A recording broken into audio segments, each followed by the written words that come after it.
ताज्या बातम्यांसाठी ABP माझाला subscribe करा आणि बेल आयकॉन प्रेस करा। कल्याण डोंबिवलीकरांच्या वाहतुकीसाठी जिव्हाळ्याचा प्रश्न बनलेल्या कल्याणमधल्या पत्री पुलाचं रखडलेलं काम अखेर आजपासून मार्गी लागणार आहे। पत्री पुलाचा गर्डर बसवण्यासाठी मध्य रेल्वेनं आज सकाळी 9:50 दुपारी 2:15 वाजेपर्यंत मेगा ब्लॉक घेतलाय। 2 आठवड्यामध्ये 4 दिवसांचा मेगा ब्लॉक घेतल्यानंतर पत्री पुलाच्या बांधकामाला अखेर खऱ्या अर्थानं गती प्राप्त होणार आहे। आज सकाळी आदित्य ठाकरे, एकनाथ शिंदे आणि श्रीकांत शिंदे यांनी गर्डरचं काम सुरू असलेल्या ठिकाणाला भेट दिली। दरम्यान मेगा ब्लॉकमुळे रेल्वेच्या काही लोकल आणि एक्सप्रेस गाड्या रद्द करण्यात आल्यात, तर काहींच्या मार्गिकेमध्ये बदल करण्यात आलाय। तर या पत्री पुलासाठी गर्डर बसवण्याचं काम नेमकं कसं सुरू आहे हे जाणून घेतलंय आमच्या प्रतिनिधींनी।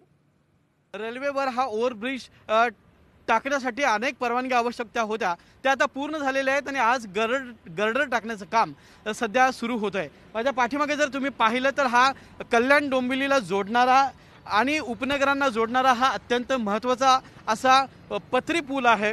गेल्या 3 वर्षांपासून हे जे पत्री पूल आहे याचं काम रखडलं होतं आणि हा लवकरात लवकर व्हावा यासाठी कल्याण डोंबिवलीकरांनी अनेक आंदोलनं सुद्धा केलेली आहेत। साधारण कल्याण आणि डोंबिवलीला जोडणारा तसंच भिवंडीवरून येणारी जी वाहतूक आहे ही पुन्हा पनवेलकडे जाण्यासाठी या पुलाचा महत्त्वाचा वापर करण्यात येत होता।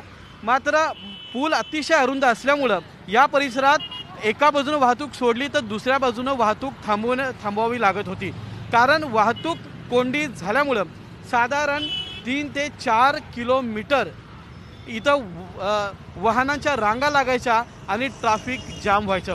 आज 10:30 नंतर पत्री पुलाचं गर्डर टाकण्याचं काम सुरू करण्यात येणार आहे। त्यामुळे रेल्वेच्या वतीने 2 दिवसांचा मेगा ब्लॉक घेण्यात आलेला आहे। तसंच लांब पल्ल्याच्या ज्या गाड्या आहेत, एक्सप्रेस आहेत, यांच्या वेळापत्रकातही थोडा बदल करण्यात आलेला आहे। या परिसरामध्ये साधारण कल्याण आणि डोंबिवली परिसरामध्ये 20 लाखाहून अधिक लोक राहत आहेत, जे आपल्या कामांसाठी मुंबईला दररोज जात असतात।